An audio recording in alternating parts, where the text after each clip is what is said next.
All right. Looks like we are on YouTube land. Are we the are we the two viewers I see on the I thing? I think we are. So many people. It's I know crazy. it. What's going on, babe? Nothing, got my food, I made it, you know what I'm saying? Gotta heat it up, ready to eat it. Wings, yes. But yeah, I feel like I'm like a person that like gets right into it because I'm like not trying to waste any time. I feel like there should be some level of small talk before what's going on, Bronzeport. Hello, Bronzebird. Yes, this is my wife. Things are about to get intimate. No, I'm joking. What?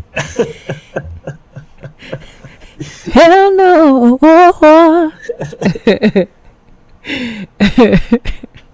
Yeah, we're in the same room, so you probably hear us echoing a little bit. I'm gonna try to mute in between when I'm not speaking. Hey, me too. Let me try to do that now.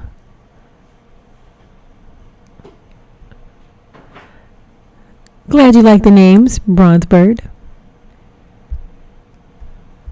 But yeah, so what is this about? So uh, Black Witch and I were having a discussion about our relationship and some things that were going on in it, and um, I was really opening up about a kind of cycle that I've been going through with I guess trauma and things like that. So really opened up a discussion about how codependency affects our relationship, and you know we were like, hey, why don't we just talk about it on stream, talk about it live. So that's what we're here to do. We're going to talk about codependency and how it affects how it affects us, how we think it affects people we see, uh, and how we think it affects the Black community. Everybody, really, too. It affects everybody more than more than people realize. Yeah, it's really. I mean, people throw out the phrase trauma bonding a lot. I don't really think they understand the levels of what that really means. Like, because especially in the Black community. So, with that being said, I guess I should kind of define what I mean by Black community because you know we hear that thrown around a lot in the space too, especially in the manosphere. People talk about they exiting the Black community and all this kind of craziness. So when I talk about it, what do I mean? Well, um, taking into account culture. So culture and community, I feel, are very much hand in hand. They go together pretty well. Of course, we can look up the definition for community, but I feel better actually looking up the definition for culture. So I'm bringing up the definition here, and I'm going to read it off the screen.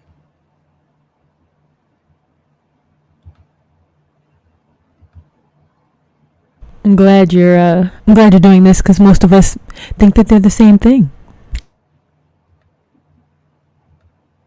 They are absolutely not. So, well, they're really close though. So, I mean, I get it. So, I'm in Merriam-Webster here. The customary beliefs, social forms, and material traits of a racial, religious, or social group. Now, that sounds like a lot of nonsense. So, I went to University of Minnesota as they define culture. It's actually going to be a lot worse with Minnesota, but for the purposes of the Intercultural Studies Project, culture is defined as the shared patterns of behaviors and interactions, cognitive constructs or ideas, like ideas pervasive in the like memes and stuff like that in the culture, and effective excuse me, and effective understanding that are learned through a process of socialization. And I feel like this more accurately gets to what I'm talking about, because um, especially when it comes to trauma. So um, when I'm talking about the Black community, I'm talking about the people who identify to the cultural aspects or the ideas, the constructs that are created by what it is to be Black in the United States. So, like you as a baby growing up, of course, we all come to that point in our lives where we're like, "Mommy, what does it mean to be Black?" You know, and then from that point forward, you identifying yourself as Black to those cultural ideas is when you really start to understand what like you really start to understand what Blackness and culture is. Um, so so yeah, so when I'm talking about Black culture and the Black community, I'm talking about the both the cultural ideas and the I guess physical reality of Blackness. And I made a little diagram here and I'll bring it up for a second. Okay, diagram. Yeah. Yeah. Make it plain for us, babe. Make it plain. Let's see here. Stuff here. What are you going through? You trying to find it? Yeah. Okay. Yeah, no Okay, here we problem. go. Oh, there we go. I drew it up in paint. So, Okay. you know what I'm saying? But Artsy too. yeah, so there's a psychological theory called perceptual control theory that goes over analog and digital aspects of controlling somebody's perception. The analog aspects are kind of like the physical reality aspects. So when I'm talking about culture, and you can see here, I say analog there. I'm talking about the physical reality, the things that can actually be touched or that you can actually experience objectively. So that would be like uh, the food that you eat in relationship to the environment. And the environment would be like a mountainous area, the suburbs, you know, the urban, you know, culture or the urban centers. Your relationships with people, like how people treat you, like and things like that. This, like the way you dance. These are all things that you can objectively see, uh, and know that they are there because you can see them. The digital aspect is like the mental part. And that's the part that human beings tend to identify with the most. So it'd be ideas like hip hop, the way you dance, the way you're supposed to speak to each other. Um, those aren't things that you can those aren't things that you can necessarily see, but you can see through this dotted line that I have in the middle that they are very much kind of connected together. So you need like one and the other kind of go hand in hand. Like you can't have a physical art, you know, kind of culture without having an idea of what that art is supposed to look like, about having an idea of like, you know, how people are supposed to paint, like what colors are they supposed to use. The ideas about art and the actual physical aspect of art kind of go together. And this is where the convergence comes into play. The closer that the digital aspect of your culture and the actual physical aspect of your culture are come together, the more likely you are to be able to survive. So um, let's say analog, you are in an environment where, you know, it's like freezing ass cold. So you're like in Alaska or something, but for some reason the digital culture, the mental aspect of the culture is like, oh, we like bright colors and thin clothes, so we're going to wear bright colors and thin clothes in Alaska.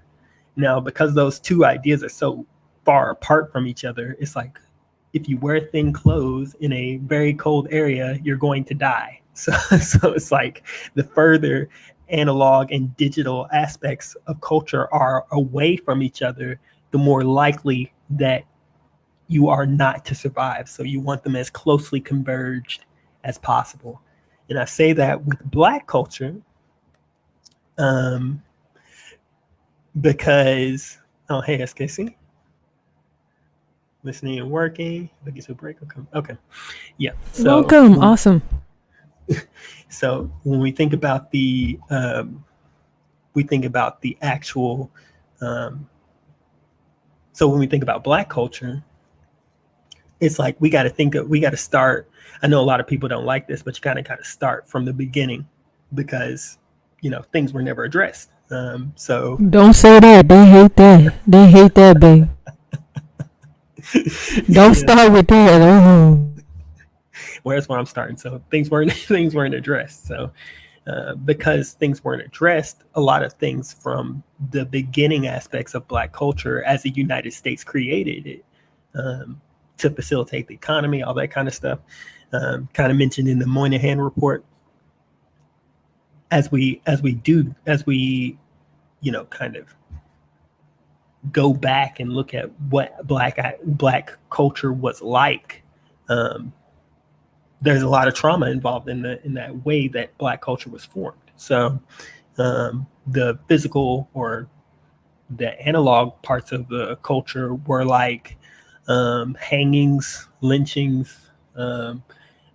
Families could be easily taken apart, um, even though there was marriage and things like that. You could easily be sold off, and even after that, you know, um, there is actual a physical reality for women to kind of um, make use for themselves without a man around, because since the man of the race that was created, by the United States, was seen as such a threat to the establishment, it meant holding him back. So there's a culture created there in relationships between men and women that's like, well, I can't really rely on you being around. So, I have to kind of do this kind of stuff on my own, kind of thing. Um, and these are all these negative aspects that were actually showing up analog in the environment, um, caused the digital reality to be created around those aspects. So now you got people thinking, okay, how do I navigate this this reality that I live in? Got my life constantly under threat. I have to be very vigilant and alert. Um, my family can be broken apart at any time. We very much need each other for the aspect of survival, because there's pretty much nowhere else we can go to. So yeah, so when we think about that in the aspect of Black culture and how, um, especially like, in the Moynihan report, they were basically saying that until these aspects of Black culture are addressed, then the rest of the country will start to slowly morph into what Black culture looks like. So yeah, so these are the negative aspects that kind of come with our culture that don't really facilitate relationships. They don't facilitate relationships in a healthy environment. So from civil rights forward, when we got freedom to kind of commingle, intermingle, do whatever it is that we wanted to do, we still have these cultural traditions that are very trauma based. So it's almost like the culture is built to navigate trauma, but you live in or an analog reality that's not as harsh as before. So these cultural ideas are still being transmitted as if you're still living in that harsh reality, and that's the digital part. The digital part's still congruent with that harsh reality, but the analog part is very much, you know, way different than what is actually happening. Now there's still aspects of, you know, slavery, you know, all that kind of stuff playing out, racism, that kind of stuff playing out, but it's not as harsh as before. So this is where convergence for, you know, our cultural reality starts to drift apart. So analog and digital realities are just kind of slowly drifting away from civil rights forward as time goes by. That's at least my take on it. You thinking anything over there? Not quite. I'm still of course the you're so smart, honey. So a lot of the words that you use sometimes are just not ones I normally use. So I'm just still, defining some things in my mind. But I am following what you're saying. You're explaining it very well.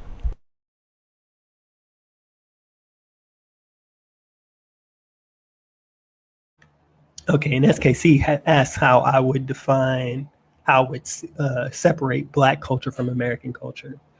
All right, so while Black culture was created on, how do I say this? The Black culture, or I guess I'll just start here. Human culture is mostly defined by information, so by the digital aspect. People kind of settle into their, physical reality, and then, food ways and dances and things like that are built around the environment, and then, relationships are navigated around that. But for the most part, people tend to identify with the mental part of culture. So when you think about the, I guess, British American Empire before 1776, and how, let's say, Protestant,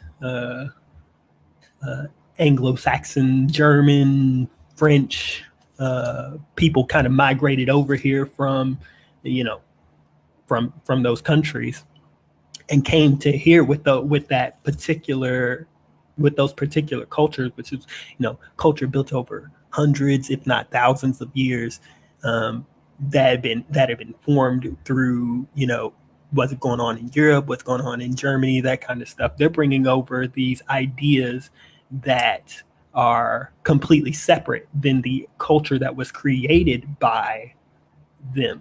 You see what I'm saying? Like when there was a slave culture that was necessary for the economy at the time, they created a Black culture that would facilitate the economy. So there was already a culture of Americanism through the religious doctrine that, a lot of, I guess, the Calvinists, the Quakers, the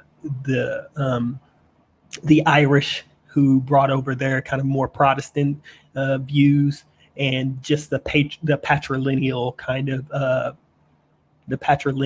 of relationships that they had over in Europe, and brought them over here. But when we were brought over here, we had more, I guess, matrilineal kind of association with relationships to the family, just from Africa itself, or at least that's what I would guess. I don't know where we came from exactly. I know we went through Ghana, but I don't know. So so we had that kind of matrilineal kind of relationship with the family. But then, as we were brought over here, we were brought over from different tribes. We were brought over from different speaking uh, different speaking tribes, so that we couldn't interact with each other. And they did that so they could break a culture down and create a new one from scratch. So the way that I would differently identify a Black culture and a American culture is that, well, Black culture is American culture because it was made here. And then, but at the same time, there's a white culture that's created that is overarching Black culture, because Black culture was manufactured on these grounds. It didn't appear as a natural cause and effect. Hope that answered that. Yeah, and that's pretty much my opinion too. when I hear the words American culture, I think of what's it, Schoolhouse Rock, when they're like the Great American Melting Pot. Like I just think of that. Like it's just American culture is just every from all of the colonization. It's just every country that came here. It's all of that, and then black culture I feel is just kind of like what they kind of shaped us to be honest with you. And I just feel like it was all kind of a grand master plan. So that's my opinion there. Yeah, and even in I guess what we're calling American culture, there are different subcultures within that. So like Right. a lot of white people tend to think, at least now, that founding fathers came over here and we lived under this one rule and everybody knew what was up. But like before, especially before 1776, but even after it, like there are different regions that had different kind of ways that they did things. Like if you read about how when the Calvinists came over here with their religious doctrine and things like that, they were kind of radical. They had the idea of hierarchy and ruling things from the top and that kind of thing, while Quakers were really accepting and thought everybody was the light, that kind of thing. And they kind of like they were more accepting to immigration policy and things like that, whereas somebody who was more Calvinist or had a more Calvinist background would be very much against that. You see what I'm saying? Like even with the Irish, as they migrated over here, there's a lot more. Well, I guess the Irish at the time, or at least of that lineage, was going through some kind of war. They were coming from a lot of wars, so there's a culture built around a lot of fighting, kind of fending for yourself. And then religion kind of came in on the back end of all of that. So it's like there's even a culture that's more, I guess they had a culture that was seen by Quakers and by Calvinists as archaic and savage. Like amongst the white culture, Irish were seen as like the savage, like kind of ain't shit kind of people. So like there's The Irish were the black people is pretty much what you're trying to say. Is that, I mean, you just say it with your chest. You just say that. You know what I'm saying? That's what you're trying to say. Yeah, and I say that to say that there's going to be, like, even in what we perceive as overarching American culture, there's like tribes fighting within that. It's more homogenous now, but there's still, like, even in different areas, there's still these kind of folkways that are a lot different than uh, what we tend to just think about America. And you can see that in voting patterns. You can see that in how businesses operate in different regions and things like that. So yeah, um, I guess moving on to codependency and trauma. So the title of the video is "Trauma Got You Codependent." Why is that? I think a lot of people, I explained this in the last video too, but I think a lot of people tend to think trauma is really extreme. Um, or they tend to think of it in an extreme, like kind of like people think of racism. People think of racism, they think of like people in hoods burning down your house. uh, but it's more than that. And let me just bring something up here real quick.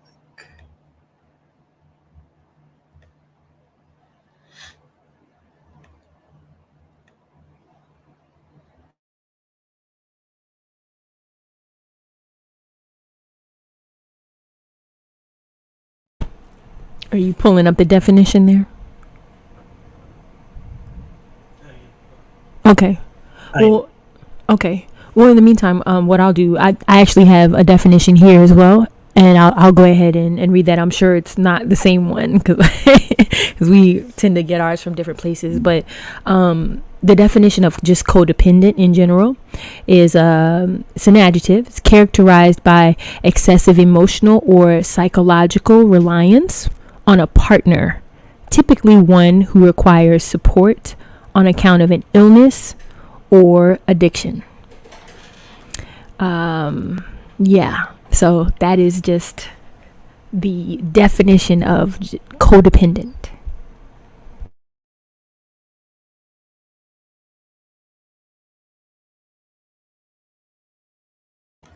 Thank you for that. I got trauma here from psychology today.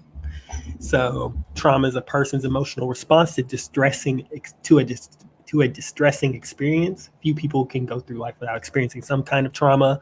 Unlike ordinary hardships, traumatic events tend to be sudden and unpredictable, involve a serious threat to life. Now, this part is very interesting and actually more subjective than you might think. So, and I say that because since, you know, especially nowadays with computers and digital things going on, um, a lot of our life is very mental. So even things that like, so let's say culturally you identify as a black person and somebody threatens or you believe somebody threatens black culture, since you have taken on black culture as your own identity, you can see that as a threat to your life. um, Wow. yeah, so when people say something about what you perceive as black culture and you take it upon yourself to defend it, you're taking it upon yourself to defend it because you identify with the cultural digital identity. You see what I'm saying? So Yeah. traumatic experiences can even come from that. Um, but he goes on to say, like, oh, go ahead. Would you say it also could come from maybe watching police brutality videos or just Mhm. violent things uh, to towards black people because you identify with black people and black. Exactly.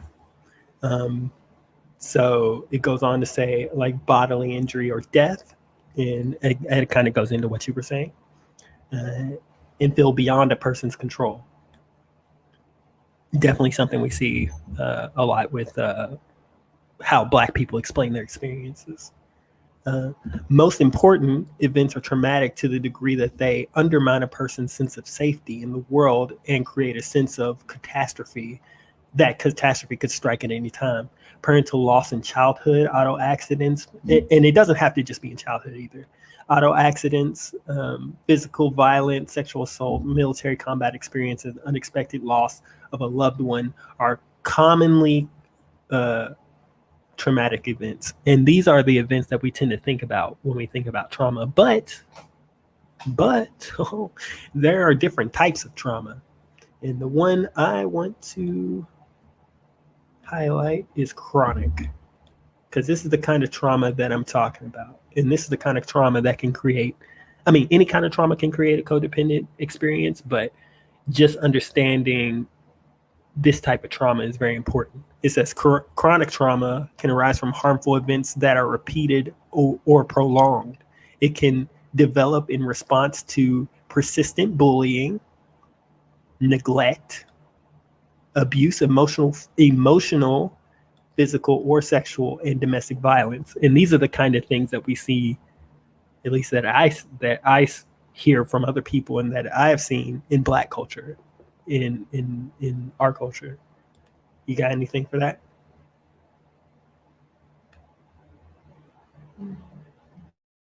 No. All right. Yeah. I think I got some video that I can bring up to kind of go over how we associate um, behavior or associate behavior that we see patterns and things like that um, with trauma. And let me just find that.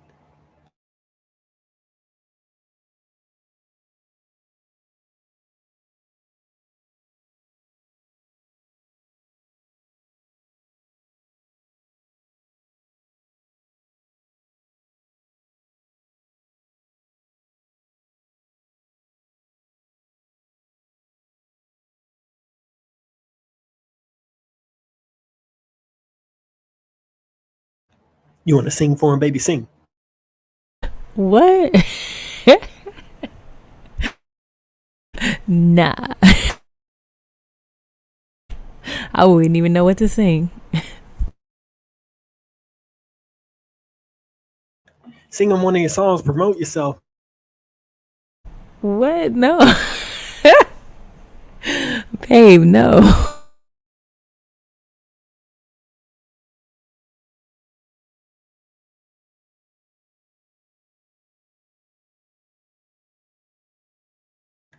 All right, fine. I got it up anyway. First, I'm gonna play this part, and then I'll play a couple other things from this. It's from a book called "Why Love Matters." Very good book. I definitely do recommend it. It's by Dr. Sue Gerhardt. Gerhardt. Gerhardt. I don't know how to say her name, but yeah, she's pretty. She's done a lot of research in the development of human beings as babies and how um, early, I guess, fundamental development can lead to behavioral differences between like a stressful kind of growing up situation and one that is full of love, and why love is very important uh, to that development. So um, she lays something out here. I'm going to turn it up a little bit. Let me know if you can hear it. It's now well established that our earliest You hear it?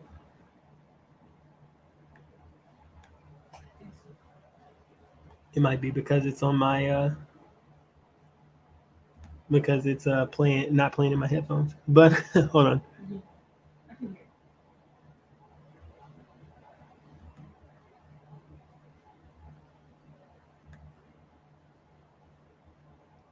What's up,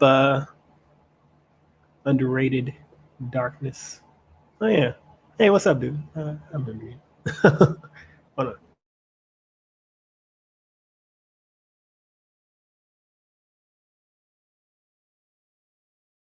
I think it's very helpful for all clinicians to understand the roots of mental well-being and, of course, mental distress. It's now well established that our earliest experiences shape the way we regulate our emotions, and they even shape our brains in ways that are often played out for the rest of our lives.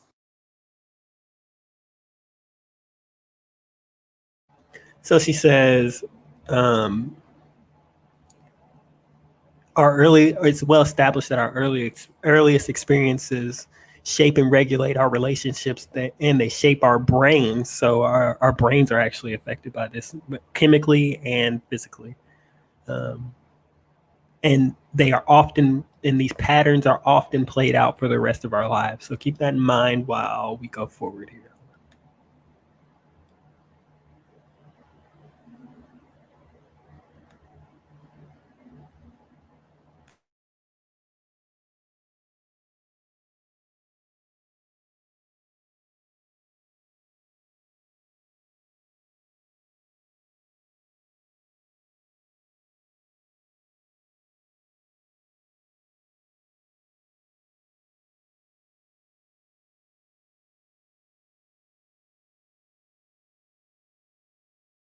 The way adults do this has a huge impact. In fact, I think it has a huge cultural significance too, because the way adults handle babies tells the baby a huge amount about how he or she should manage feelings in this particular family or this particular culture. In more collective or rural societies, babies are usually, I think, in a good position to have their stress well managed. Whether the setting is an African village group or a Middle Eastern extended family, in stable times at least, they will be integrated into a manageable, small social group of people who support the mother and also hold the baby and play with him or her.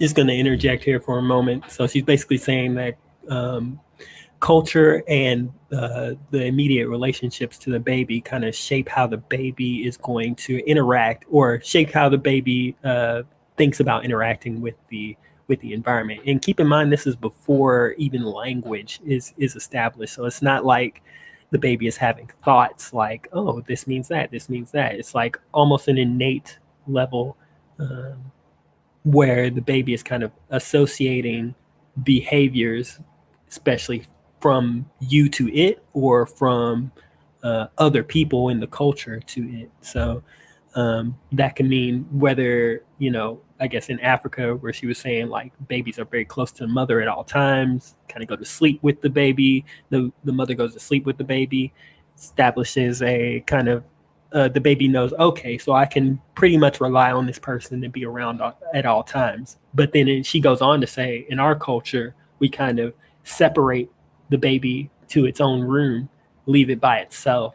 It establishes independence. That's not necessarily a negative thing, but there are negative consequences that come with that kind of with all directions that babies start to develop in the as an individual in our culture. So yeah, I'm gonna keep going. So what you're trying to say is, all them the mamas talking about your baby's spoiled and all of that. That's okay. I'm gonna shut up. I'll let you press play. And in turn, mothers who feel well supported usually are able to give good support to their babies.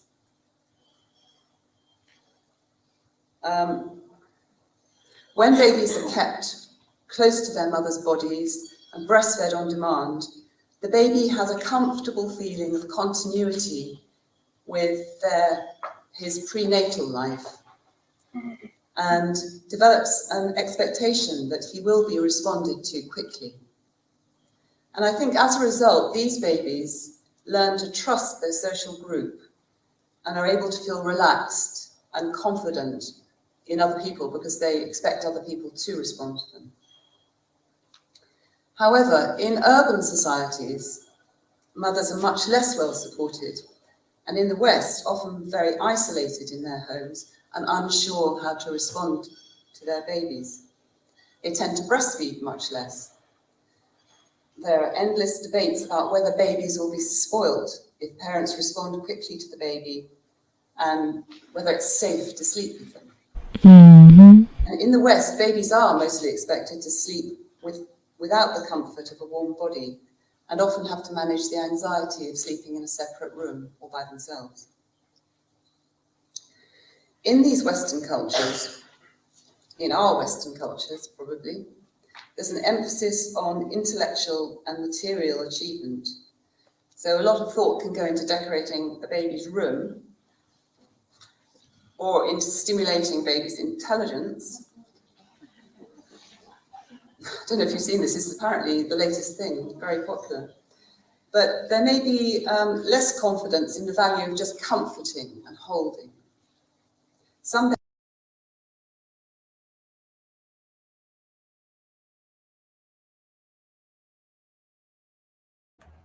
So we were talking about digital and analog before, and she said in Western cultures, the babies tend to be left alone. There tends to be a lot of emphasis on the digital aspect or the intellectual aspects of culture. So you'll decorate the baby's room. Baby will get a lot of attention in the form of increasing its intellectual capacities, but the emotional needs aren't met as readily or are questioned when. So the baby kind of develops this sense that's like, do I trust them? Do I not trust them? I don't know. Like it kind of thing. You know what I'm saying? Oh, absolutely. I know exactly what you're saying. It's just interesting to me. Of course, we're talking about Western culture, but I'm gonna just go and talk about Black culture because I know Black culture. So, of course, when we had The Apprentice, our little baby, I would get FaceTime calls from this friend, that girlfriend, this and that. I'd be holding them, and the main thing that they would say over and over, why are you holding him? I mean, and he's a month old, 2 months old. Why are you holding him? He was spoiled already. It's always them trying to encourage me to set them down, to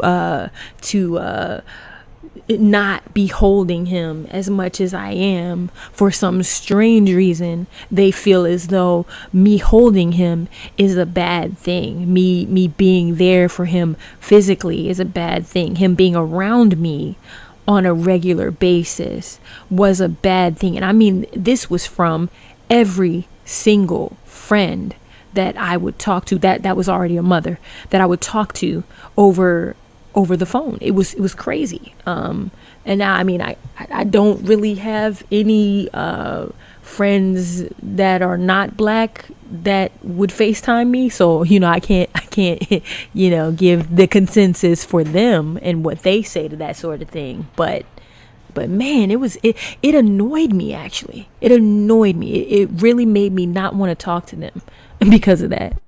No, I mean even the really cool friends that you have, the ones that I like, were like, don't, you gonna spoil him if you keep holding. Exactly. It's like, damn, like he's like a month old. Can Can he can't he? walk? I mean, shit. Can I? Can he be held a little? Like, god dang! Like, you just expect me? What is he supposed to do if I'm not holding him? He's 1 month old. He knows how to cry and pee and poo and eat. Like, what else is there? Like, so I'm just supposed to lay him flat on the couch, or this? Like, it just didn't make sense to me. Like, they're the way that they were so adamant about me holding him too much did not make sense to me. I just didn't understand it. And maybe for them, maybe it was I mean, maybe it's learned behavior. That's the only thing that I can think. Maybe it was what was said to them. So they were saying it to me. We're not supposed to be there. They feel we're not supposed to be there emotionally for our babies, for our children. They think that for some reason. That's sad.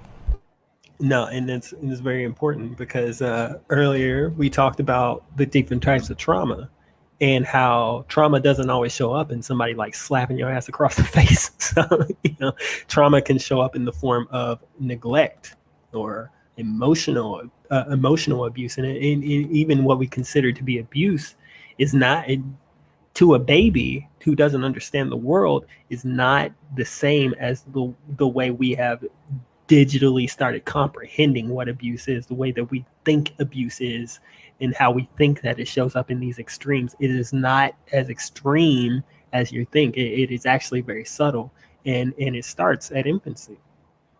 So when a baby's constantly left in a room by himself to cry, especially that's something we hear a lot in Black culture too. Is like, just leave him in there and let him cry. It's like, damn, like Let them cry it out.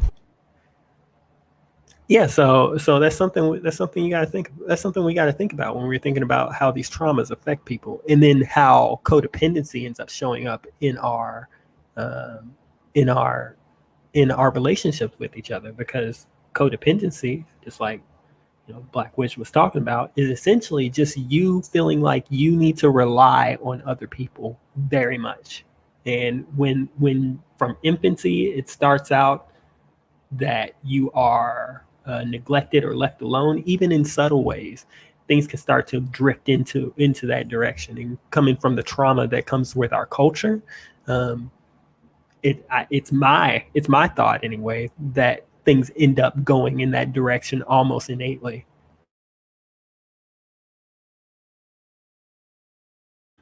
But I don't want to get into the discussion part of that yet. Let me bring up some other examples here. Hold on one moment. Sing for him. Give him some elevator music. I don't know. You are so wrong for this. Look, next stream, I will prepare to sing something. But oh my God, you are so wrong for this.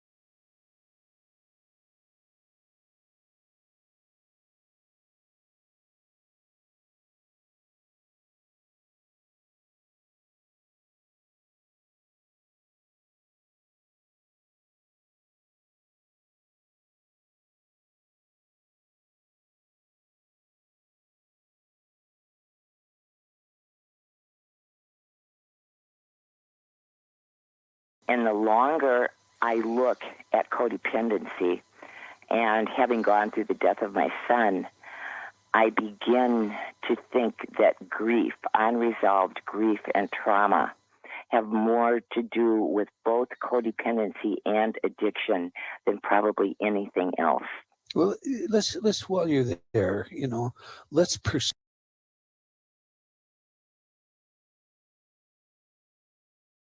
Just wanted to get in there that unresolved grief and trauma are at the center of codependency. So we'll continue moving on here.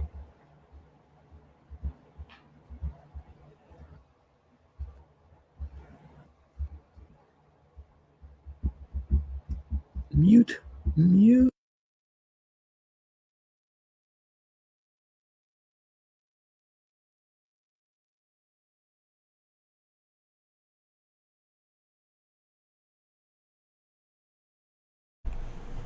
It's just me. Oh, hi.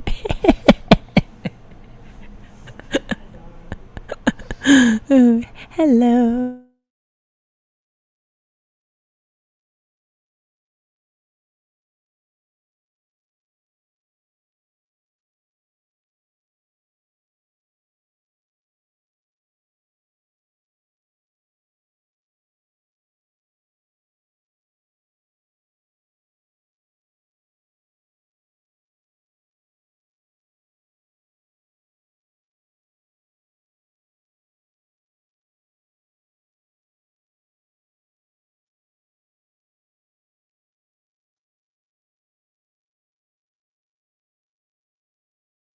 Critical aspect of understanding exactly what empowers codependence. And I think of it as the absence of self-love. You put a great deal of emphasis on self-love.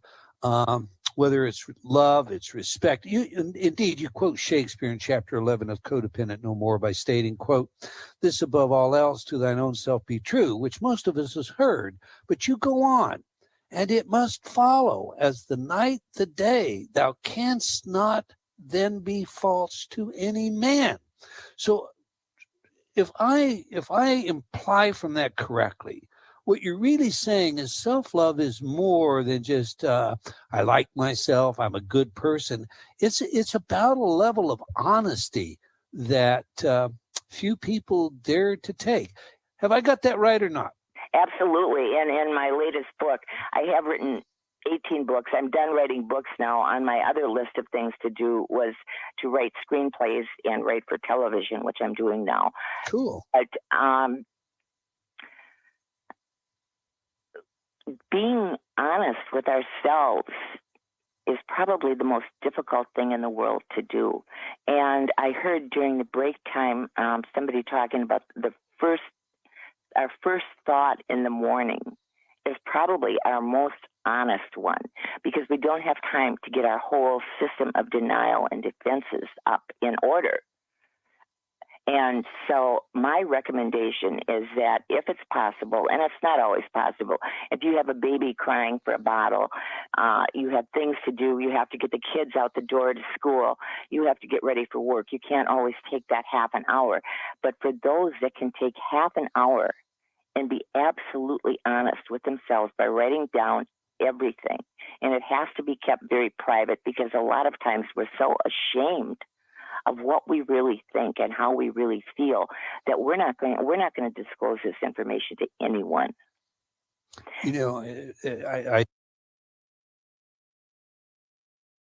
Hoocha. Yeah, that's heavy. The first thoughts in the morning. That's ooh. Yeah, it's and what's very important about that as well is something that I talk about a lot with you, and I mention it on panels from time to time, but people don't like when you get spiritual, so I kind of leave it off the table sometimes. But the truth, it was a very big aspect of what she was talking about there.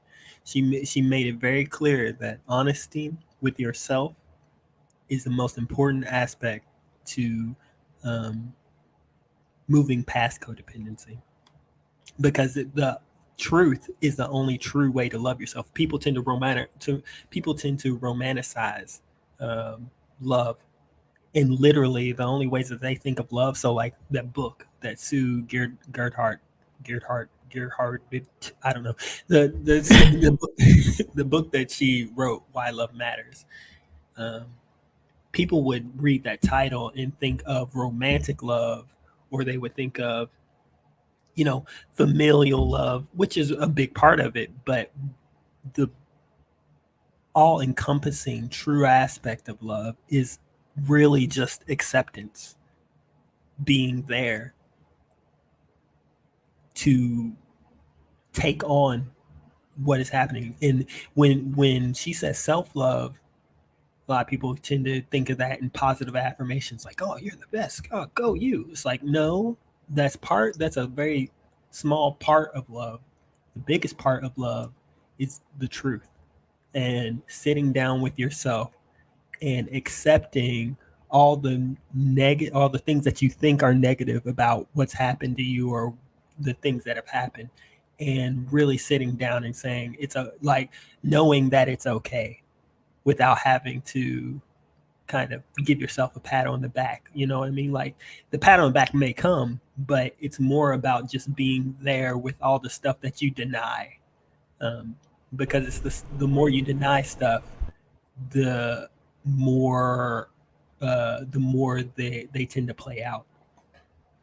Yeah, absolutely. And just to kind of circle back, I mean, I feel like as far as the Black community is concerned, we are encouraged, to not address our issues, to not address our traumas, to not go to counseling. We're all so wrapped up in the church and Jesus, and all of that stuff, and praying it away, and things like that. And it's never really really sitting down and writing, maybe writing down our traumas, maybe actually taking the time to find a good counselor or therapist that can really help you sort through the issues that you have.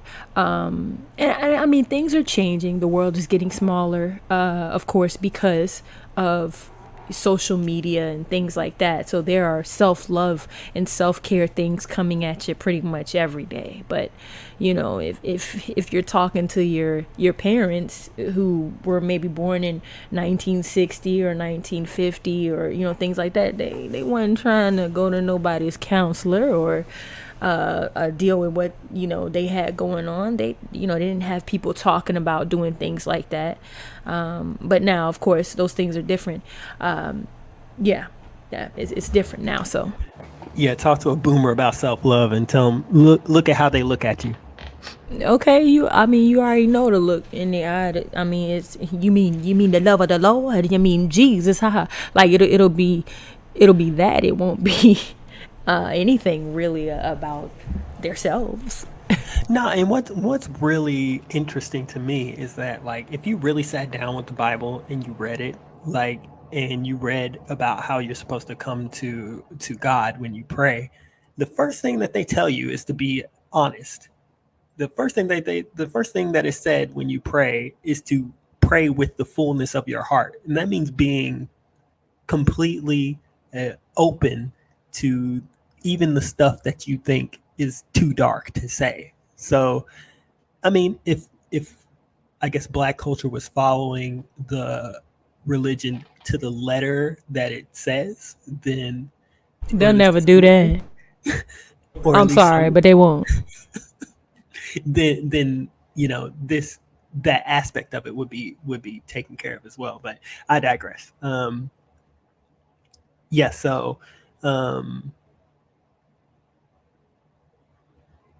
where were we? Oh, okay. Um, yeah. So, yeah, one of the biggest. Oh, and by the way, the person speaking for codependency, her name is Melody Betty. Yeah, Melody Betty. She literally wrote the book on codependency. So, the book that she is famous for writing is called Codependent No More. It's a very good book, very short. Uh, and I think she wrote later versions of it that's a little more in depth, has a little more information in it. The one I have is not very, not very in depth, but it does go over the cycles of codependency and that kind of stuff, the drama cycle and things like that. So yeah, I definitely recommend reading it. But yeah, so one of the things that really keep us, I guess, trapped in codependency is thinking that we can think our way out of it. Um, what does that mean? So when we are when she was talking about acceptance and being honest and true to yourself, um, that's more than just a thought process. The thought process that you, or the words that you hear in your mind, that's like, hey, we have to deal with this, or however you address yourself, I don't know, I have to deal with this, we have to deal with this, who knows. But there's another part of it that is deeper than the thought process, because like we were talking about before you even could form words, you were forming how to navigate relationships with people. um, so there's a deeper instinctual part of the truth that you need to address as well. Going back to that diagram that I did last time,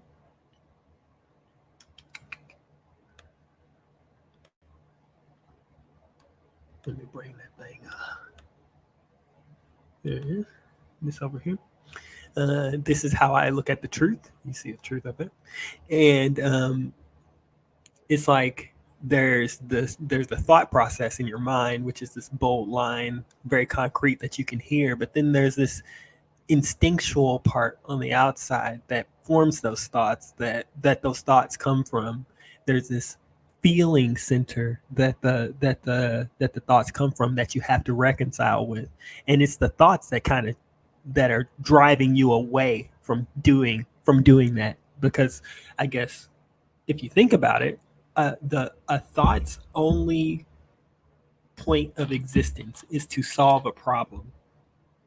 And if you conceptualize that, if I guess you've gone through your whole life thinking that your feelings are a problem, then your thoughts will be designed to keep you away from feeling them. So if you just come into the experience thinking that you can think your way through it, you're only approaching the truth with half of it. You're only approaching it with this small aspect of it. You're not approaching the real truth. You're approaching like the factual part. You're not approaching the truth. So the truth is like the raw emotions that you deny, that don't really have rationalized thought processes. It's like when, I guess, God forbid, somebody dies, and you rationalize to yourself that it's okay with thoughts. You're only telling yourself that so that you don't have to deal with this part on the outside. So now when you're going back from the inside out, it's like, okay, I do have to deal with this. Now I'm thinking about that on this level. It's like, yeah, you can tell yourself that, but until you really allow yourself to be as you are and feel the feelings that come up from that experience, you're not really being honest with yourself. You can't be honest with yourself until you feel it too. And the feeling aspect is the most important part, which is really interesting, because in the manosphere we tend to you hear anybody say I feel and people go off. So Okay, they ain't trying to hear nothing you feel in the manosphere at all. Everything got to be a fact. Everything got to be statistics. You know what I'm saying? It's never. You all are not, sadly, encouraged to talk about your feelings, and that's horrible. no, and honestly, that is just an indication of traumatic thinking. So because thoughts are just rationalizations. Thoughts are mostly rationalizations at the end of the day. Like, there are genuine thoughts that arise from you from your center and you thinking about something very genuinely, especially when you're trying to solve a problem. But then there's the thought processes that exist in patterns that try to keep you away from doing stuff, and that comes from trauma. But yeah, I don't want to get too deep into that. Maybe that'll be another one. But yeah, let me bring up some more stuff from her about codependency.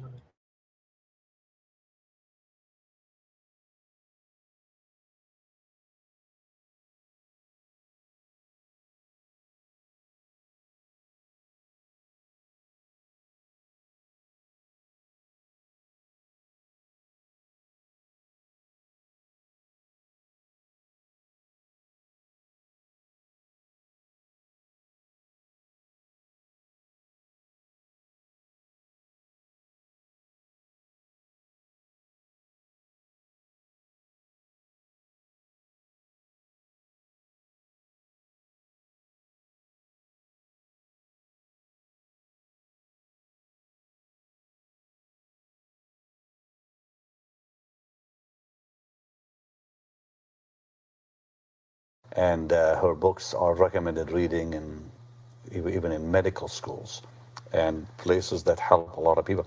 Let's talk about you talk about set yourself free. What do you mean by that? How can someone set themselves free? Our instinctive response, if our child, if someone we love is using or into a destructive behavior, we want to control them. We want to make them stop. We want to make them do the right thing because we're right and they're wrong. Mm. And control doesn't work. It does not work. It's like the more we try and control, the more they rebel against us. And whatever we try to control controls us. So we need to let go of our need to control. That's how we set ourselves free. Say it again. Explain it a little more. Because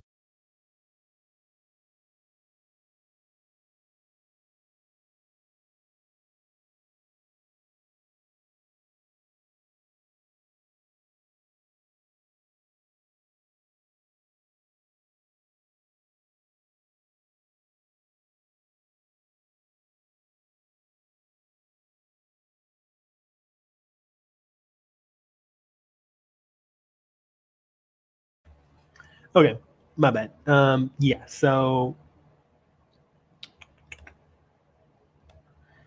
so I guess what I was saying, I thought I was unmuted, but You was spitting too. I was like, yes. Wait a minute, you muted. I don't even remember what I was saying. Hold on. And they're wrong. Okay, yeah, there is no control. You think that you can control people or control things outside of you. You think that you can control yourself, but if you think about how our brain develops and how patterns and processes, even positive ones, so not even necessarily trauma based, kind of dictate a lot of our actions. Um, you saw your parents do this, and this, so that's how you know to do that, and you kind of store that in your memory banks, and you act accordingly when certain uh, things trigger that response. You barely have control over you. What you really have control over is how you feel. So when you're trying to control somebody else, it drives them away because that's just the nature of our life. Nobody likes to be controlled. You can't control people. You can barely control yourself. The only thing that you can really do is just accept what is going on around you. I'm gonna go ahead and let her continue spitting out here. And control doesn't work. It does not work. It's like the more we try and control, the more they rebel against us. And whatever we try to control controls us. So we need to let go of our need to control. That's how we set ourselves free. say it again. Explain it a little more. Because I think you're really hitting on something here. Anything we're trying to control controls us. Yeah, because we're totally enmeshed and trying to control that. And the thing is, every time we turn our back, that Man, I know somebody just like that. I mean, you're hitting on something. It's really getting my my radar up. But go ahead. The person or thing we try and control is going to resort to what it is, to doing what it was doing, because people have to change from the inside out, not from.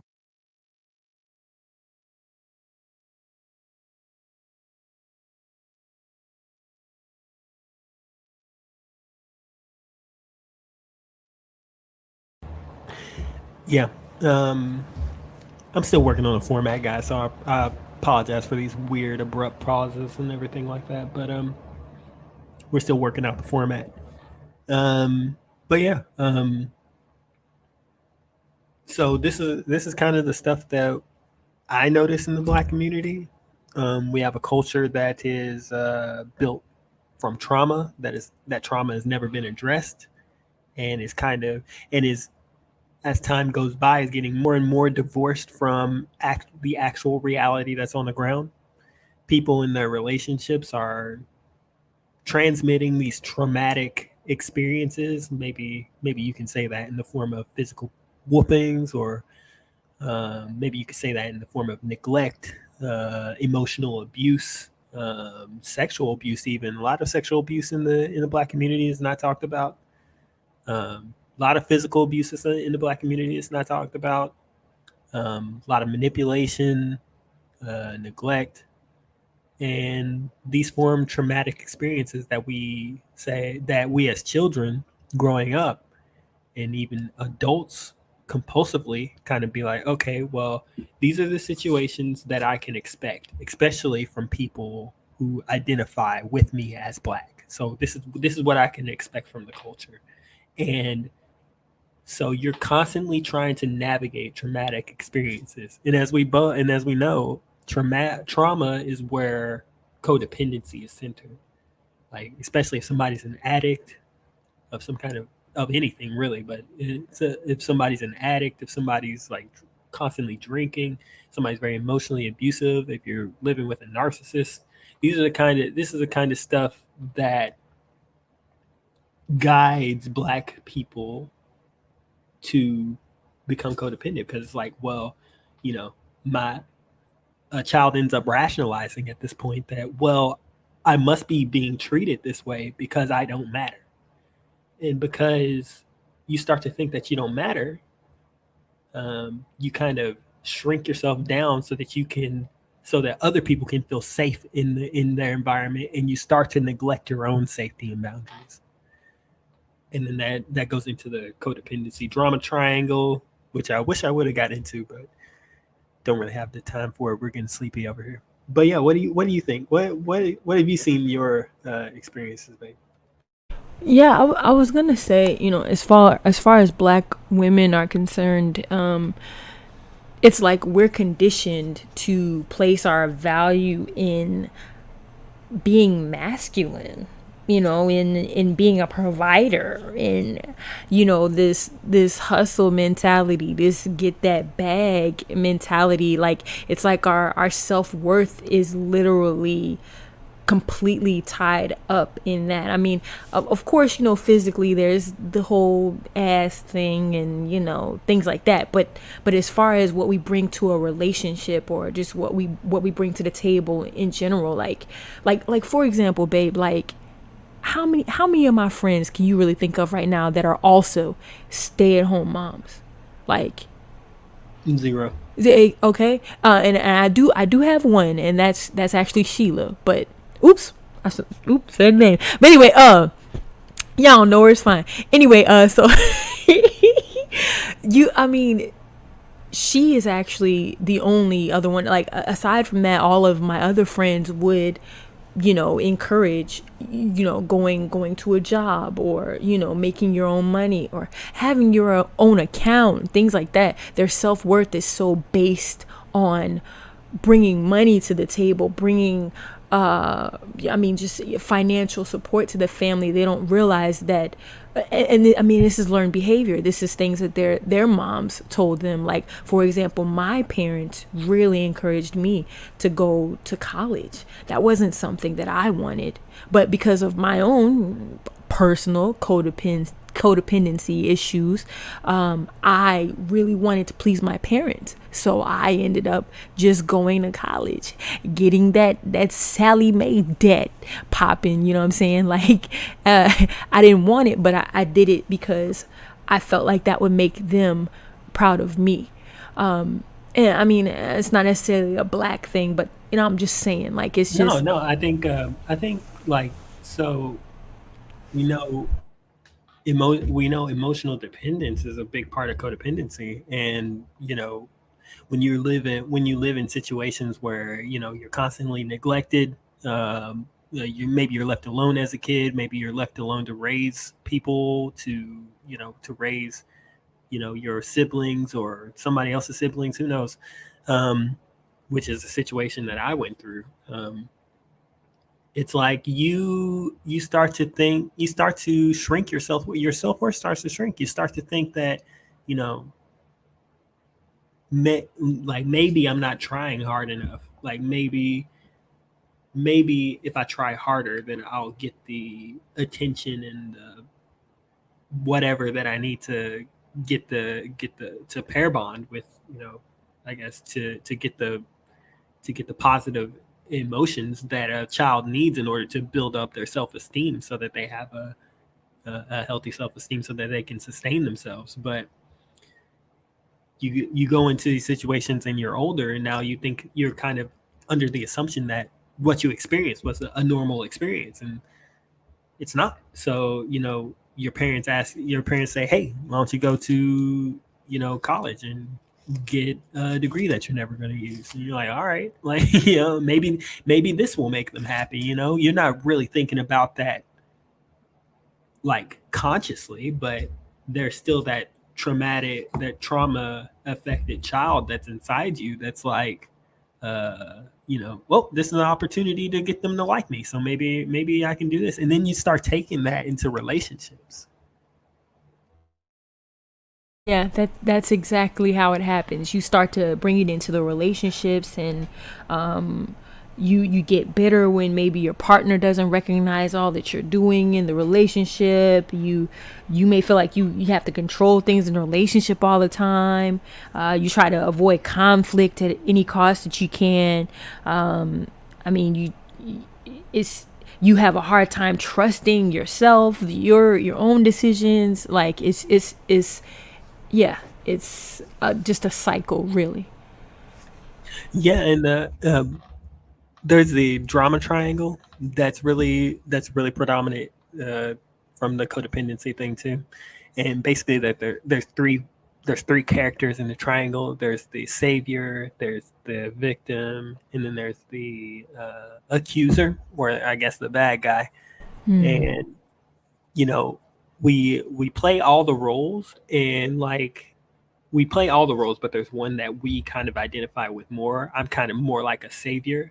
So, I see the underdog. I mean, that's been my whole life, like, because I felt neglected as well, shit, I'll just say I was neglected as a child emotionally. I felt like maybe if I gave attention to people who I saw wasn't getting attention, that I could help them. I could be there for them, like I wanted somebody to be there for me.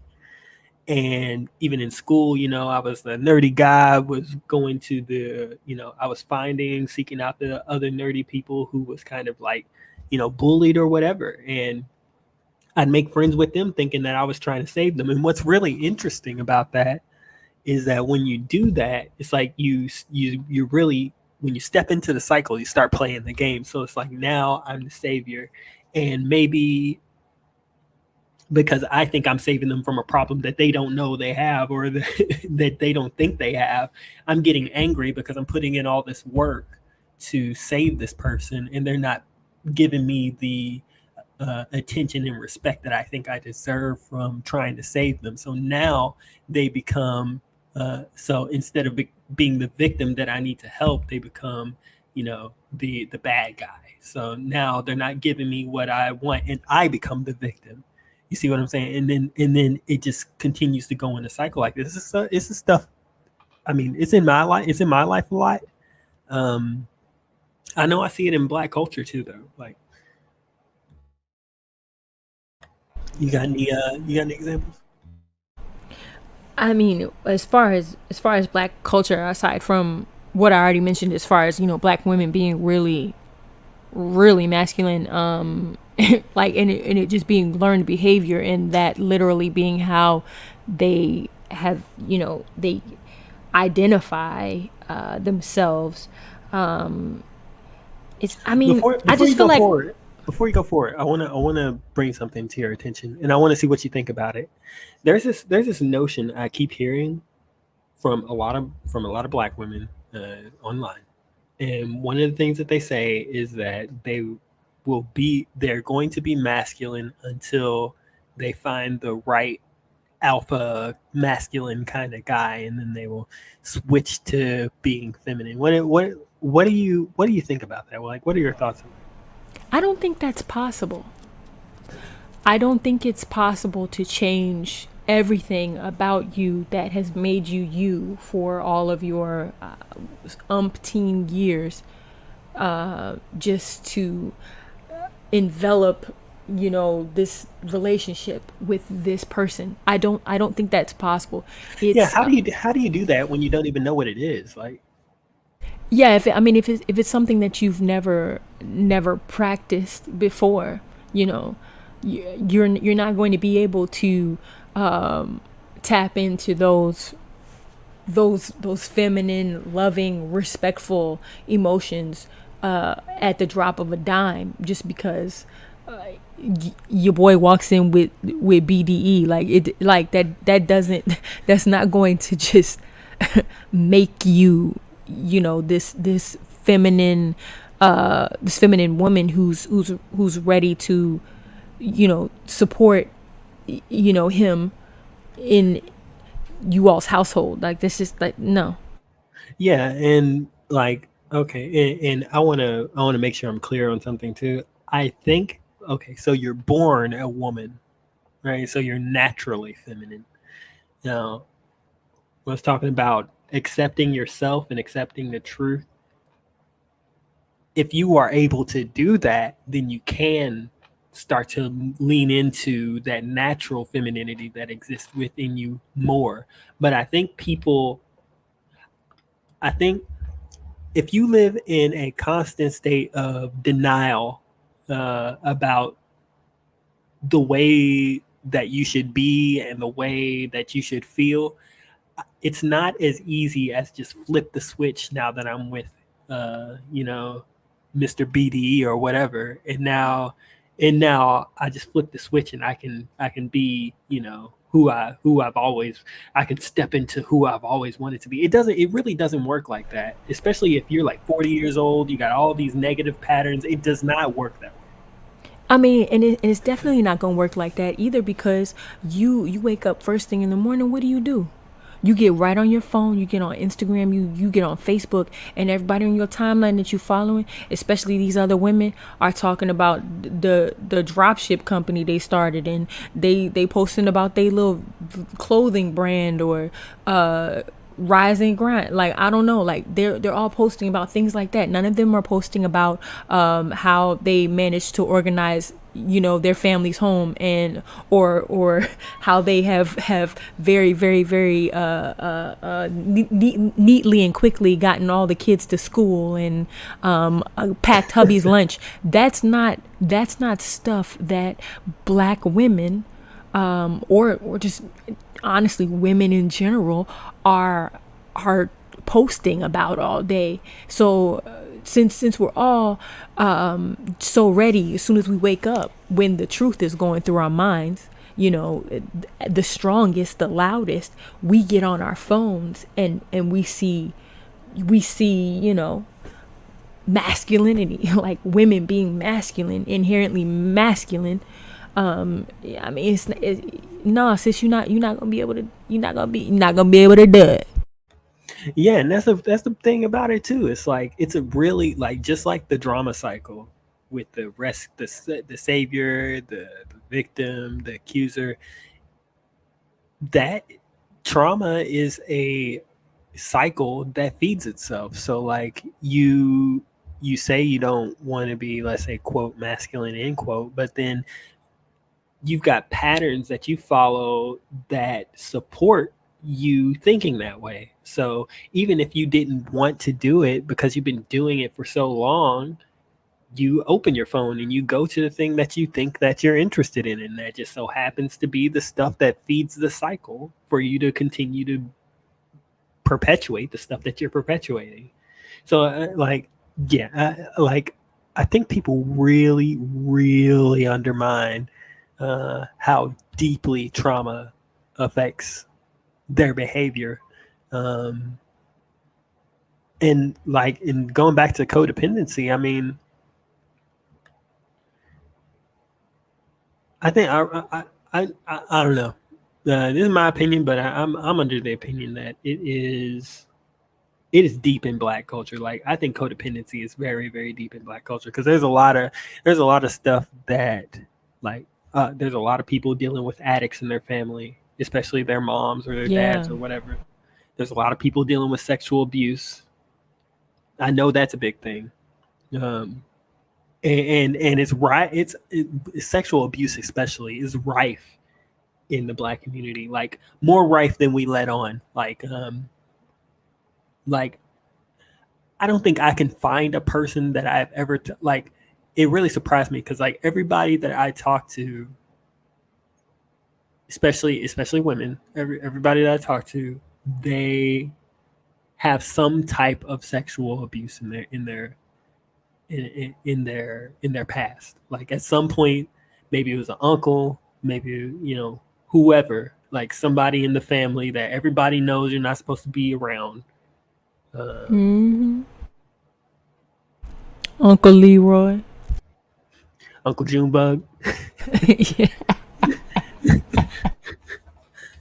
And you know it's like, I think in Black culture, there's a lot going on. And like, you're kind of you're set up to be like, things are set up where I would say you'd be very lucky to not be codependent in the Black community. That'd be a very fortunate position for you to be. Very fortunate, and an anomaly, if I'm using the word correctly. Like, if you Yeah, come exactly. out of the Black community unscathed, without any sort of codependency issues, or hell, narcissism issues, like things like that. Like, I mean, it's unheard of, for real. I mean, if you think about it too, even not even like sexual abuse. Black men growing up, most of the time, in single parent families, a lot of times they're abused by their mom, and not Oh sexually, yeah. but just emotionally. Like, they develop this dependence, an emotional dependence on their child, that is very unhealthy. And it creates a lot of problems for the black boy growing up. No, and you're exactly right. It could be something like, and you tend to hear it one way or another. It's like, there's the one way where the child becomes like a kind of husband or boyfriend figure, and the mother's kind of leaning on him to be like, quote, man of the house or whatever, and treating him like, I mean, I've even seen it. I mean, there was an episode of Iyanla where she was talking about it, but she, like, taking your son on dates and stuff. It's like what's going on? Like, Okay, that's too much. and then you hear the opposite extreme where it's like, you're just like your dad, kind of fuck you situations where, Exactly. You look just like your dad, or things like that. Like that's gotta be some traumatic stuff that plays over and over in that child's head when they're an adult, and it really shapes the decisions that they make. yeah, Really. yeah. And then if it's not that, it's like, maybe you're just complete, like, maybe it's that with just complete, like just complete neglect. So like, they don't care about what grades you make, and they don't care what time you come home. I mean, that was a situation with my dad.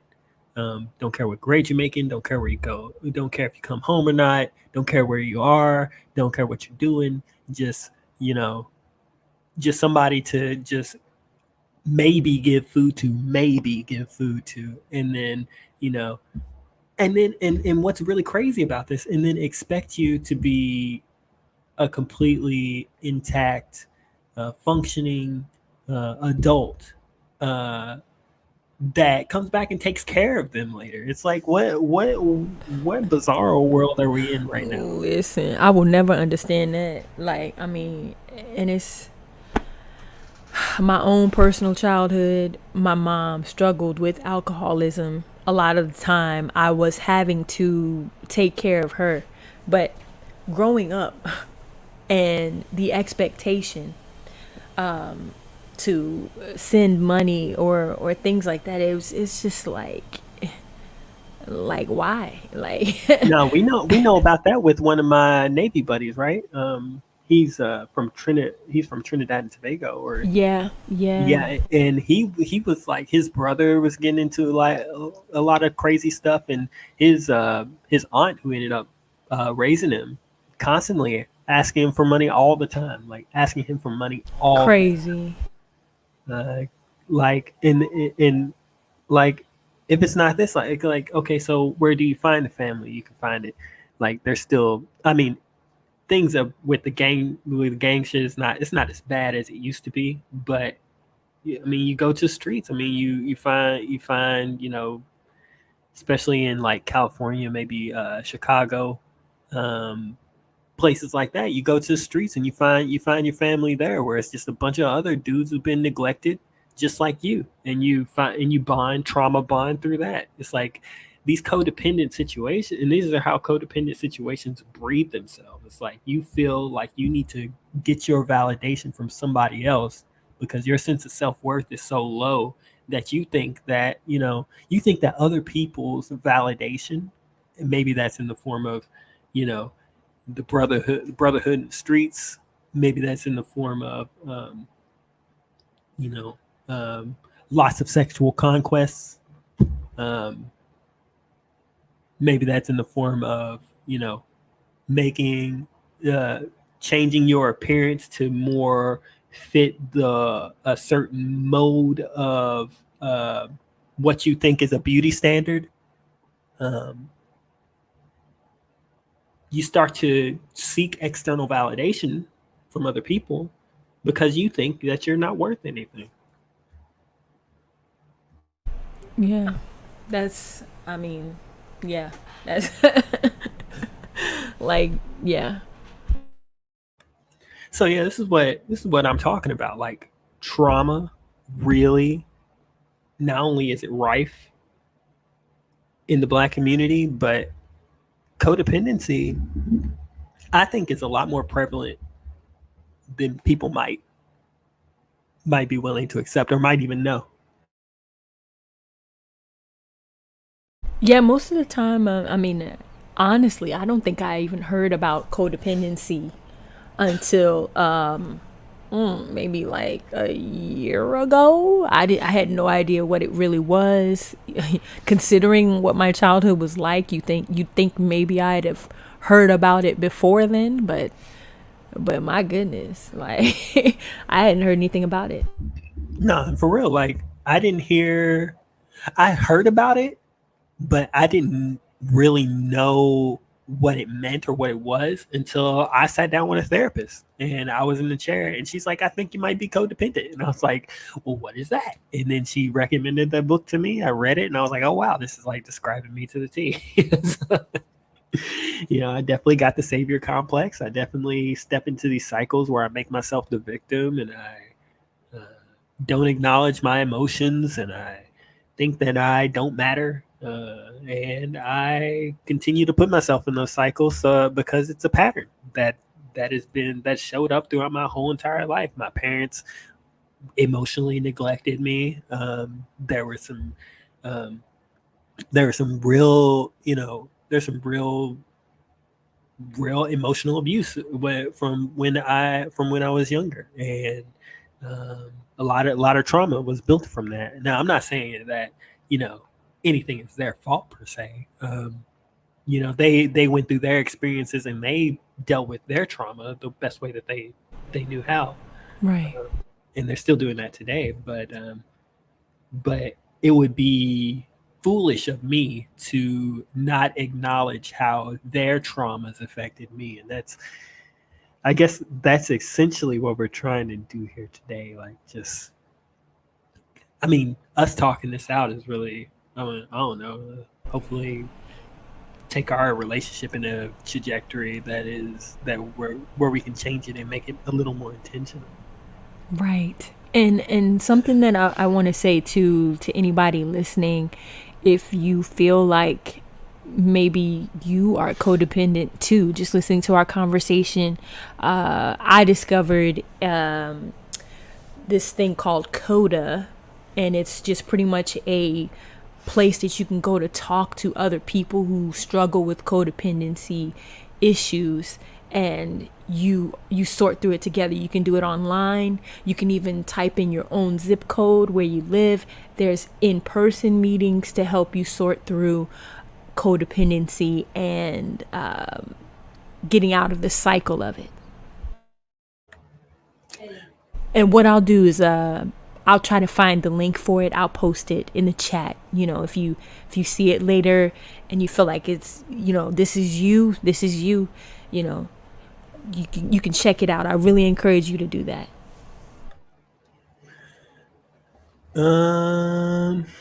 We got at least two other people watching. So do either or anybody out there, do you guys want to kind of come up and maybe talk about your experiences or what you see even in the Black community that maybe could be codependent? Like, what is your thoughts on the topic, kind of thing? We kind of want to start transitioning to going to sleep because this baby's going to start screaming if we keep going. So yeah, so if you want to come up, I'm going to provide a link, and then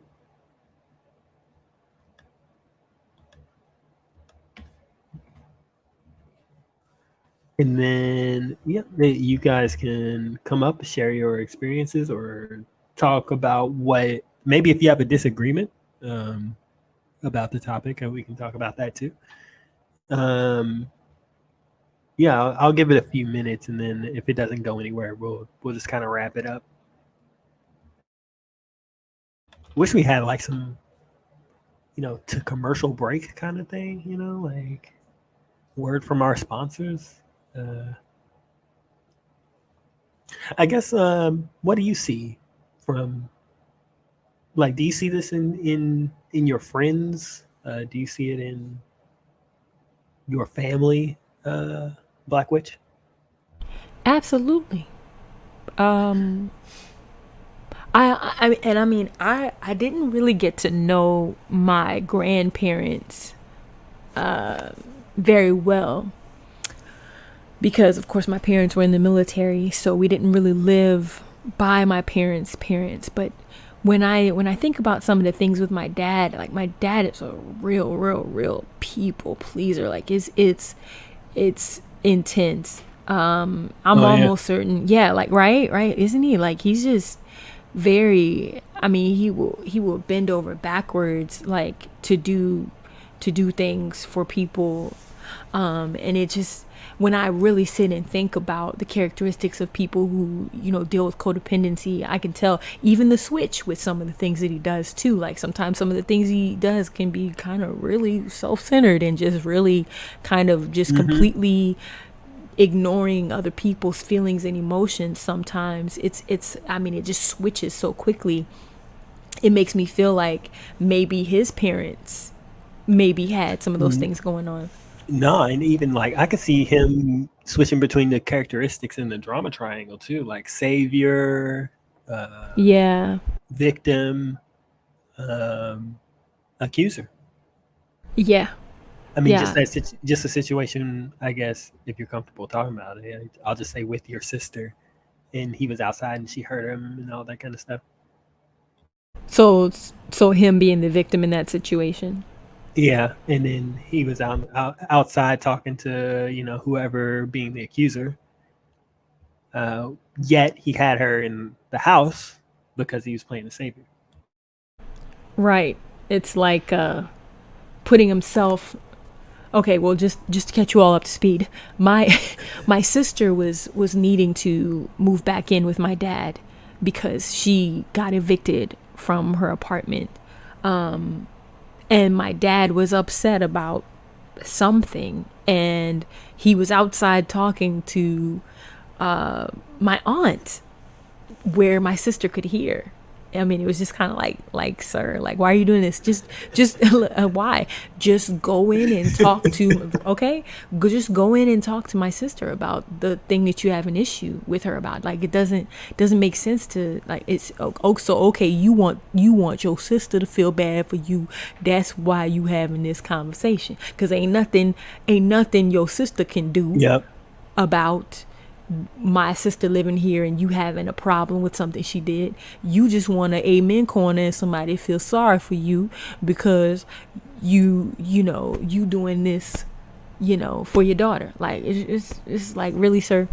But then on the other side of the coin, I mean, he'll just go way above and beyond to do things to help people. I mean, taking her in was one thing, and then the situation that he was upset about is another. I mean, I don't think you want to talk about that, but like, he does really go, like, really outside of his,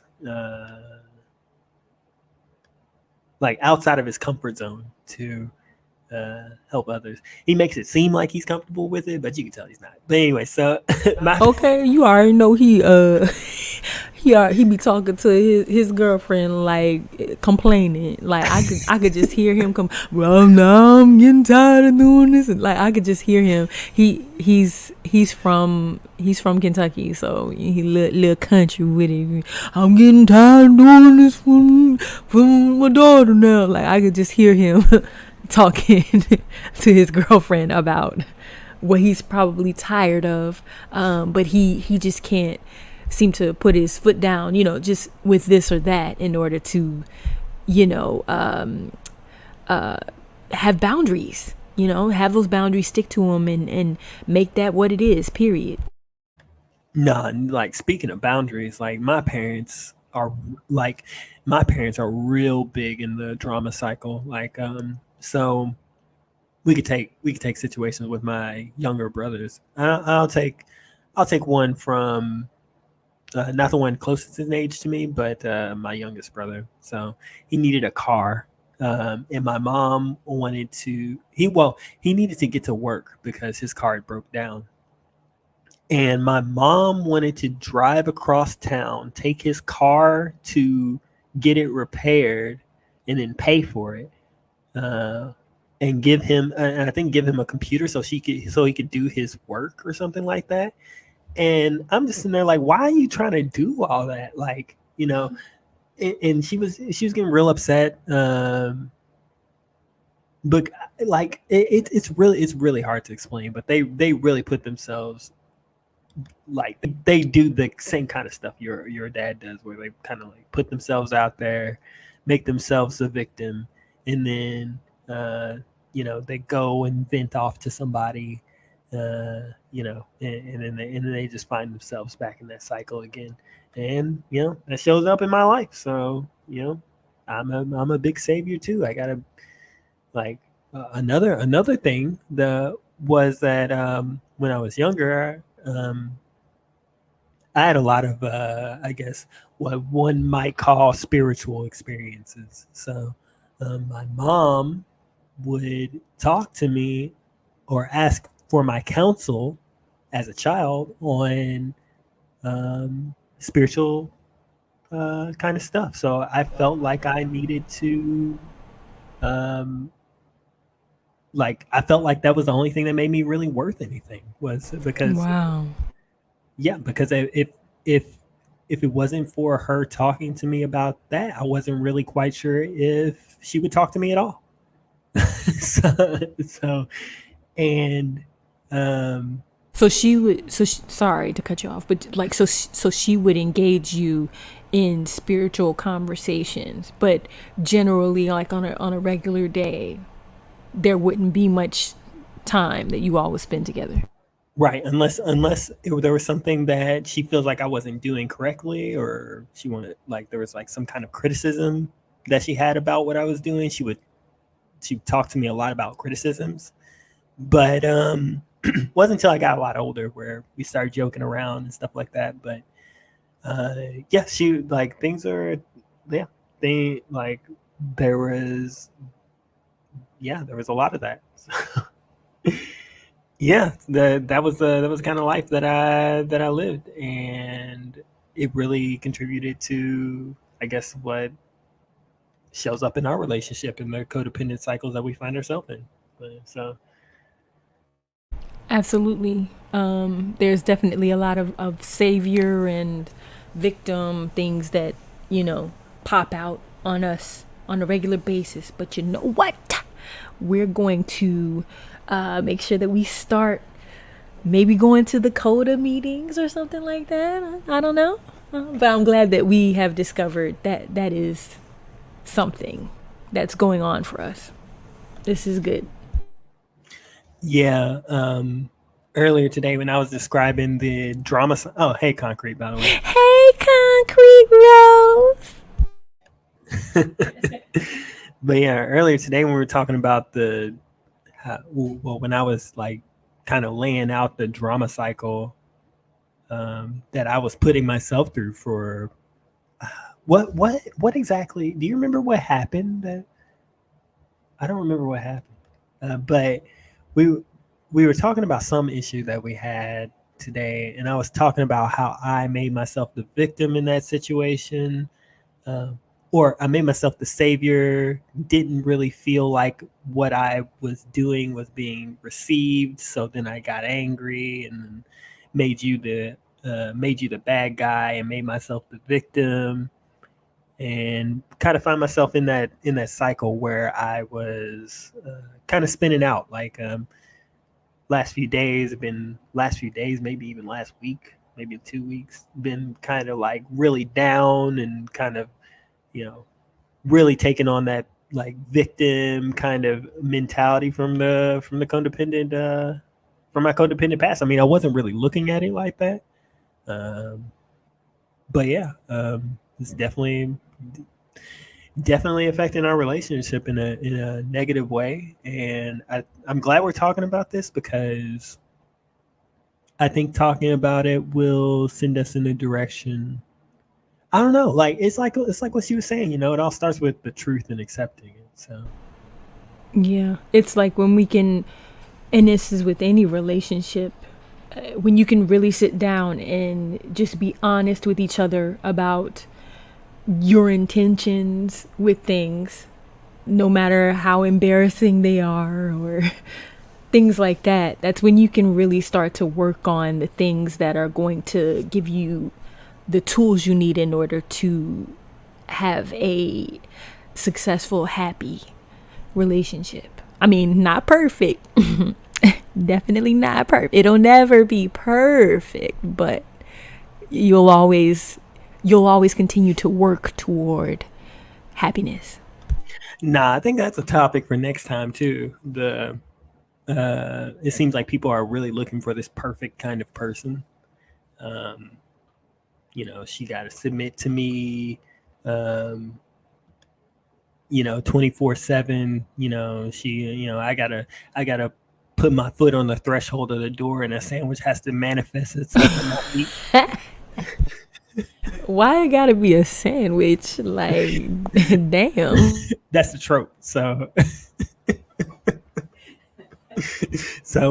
yeah, and then a lot of women will be saying stuff like, he got to make like 8,000 figures, and if he can't, uh, you know, like we live in a first world country where violence is at all time lows, and these women out here talking like they live in third world countries where they need constant protect, like they need somebody to jump out of they waiting on somebody to jump out of the bushes with like a katana or something.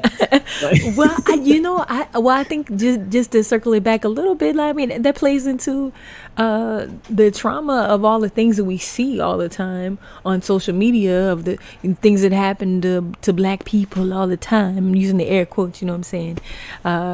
Like I think we just feel like something's finna happen because it's always up and down our timeline. yeah, and it just really goes to it just really goes to show how trauma is so deeply ingrained into Black culture and how it can really mess up relationships. Going back to the culture model that I made again. There you go. Yeah, you got these things going on here where you got this idea that because of your trauma that you're living in this reality where where you have to be constantly on edge. Somebody's going to jump out of the bushes with a katana, and then in the real world, in the physical reality, you got this. We live in a first world country. Crime rate, violent crimes are at all-time lows. Nobody's real. Like most of the women making the assessment that they require protection are middle class or above. I'll just say that there's not a lot of there's not a lot of uh, you know what how do I say this, like there's not a lot of people in the ghetto on the internet in the manosphere is what I'm saying. So so it's like You right. these people are suburbs and higher living a pretty cushy life talking about I need a man that's gonna if something goes down I need him to protect me. It's like, well, I get that to a degree because there's an instinctual level to that, but the emphasis on the level of instinct is really indicative of how much trauma you're really dealing with, because it's like are you really in so much danger, like where you know what I'm saying, where like you need some dude to like walk around with Kevlar and like Just ready for whatever at any time. and yeah, and like heat on his hip. Like is it are we really down bad like that? Like I don't know. Look, some people feel like we are, and maybe that's just how they were raised. They just feel like, yeah, they just feel like somebody finna pop out the bushes at any time on that ass. Nah, yeah, it's like, yeah, and I say all this to say, like, you're not gonna find the 7-figured, 6 foot tall, uh, single, extremely attractive, dude who's very loyal to you, to only you, and and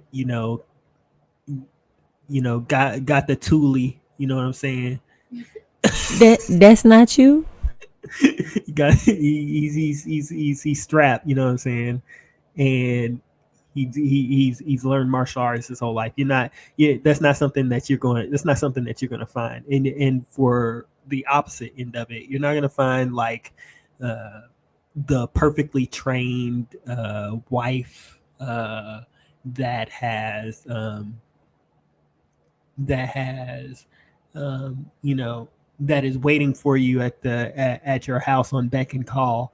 I'm talking about you pick up the cell phone to call her and she answers before it rings once, kind of thing. That's not me. Yeah, it's like and don't get me wrong, I think we live in a free country. um, we got choices and opportunity, and you can go find that if you want it. But a lot of the trauma and stuff like that, it's like we really need to be brought down to earth. Like some of the stuff that people are talking about out here on the internet, you're not going to find that you're not gonna find somebody that exists on that extreme of a level. There's gonna be some compromise that you're gonna you're gonna have to you're gonna have to take the knee on some of this stuff.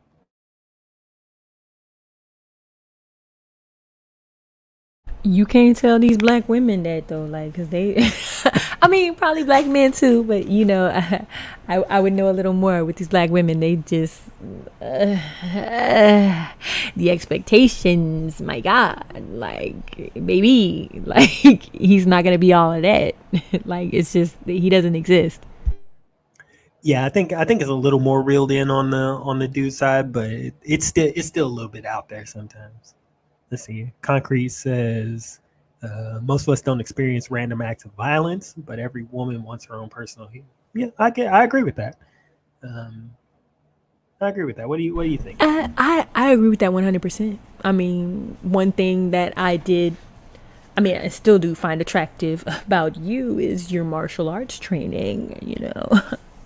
Just in case someone busts in the house, you can karate chop that ass. Like that, that makes me feel safe. And you know what's funny? I went through that really ridiculous list of traits, but I'm 6 foot tall. I make six figures. I do martial arts, or I'm versed in martial arts, and uh, I was talking with you not too long ago about do I need to buy a weapon? You know what I'm saying? Like, and I was talking about the caliber of weapon that I think you'd be able to handle and all kind of stuff like that. So it's like, I mean, I say all that stuff, but then But that's you. That's why I was like, that's you. But anyway, yeah, but anyway, so it's like, yeah, like I don't know. It's like every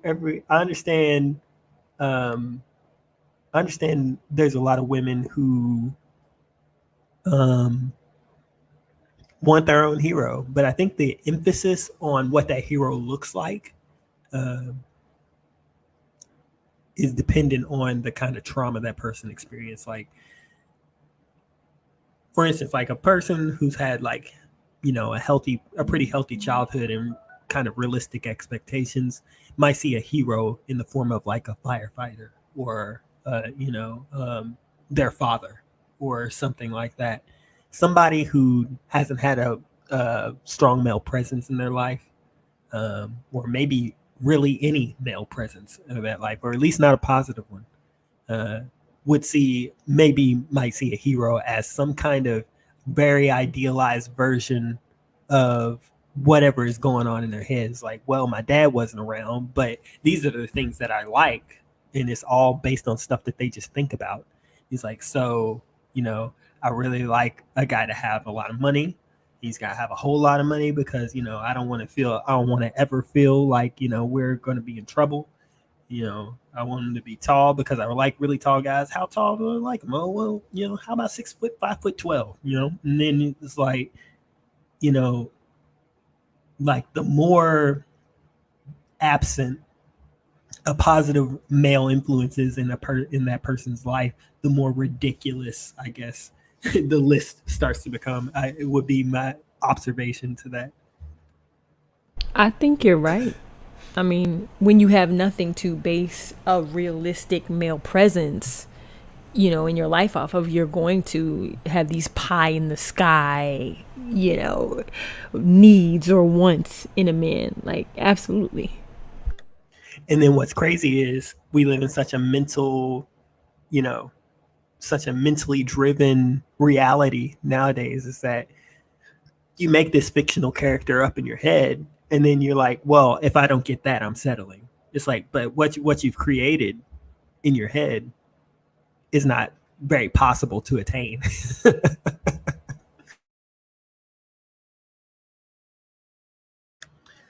But yeah, you know, wifey signing at me to get the hell off of the Why you cast. call me out, babe? Why you?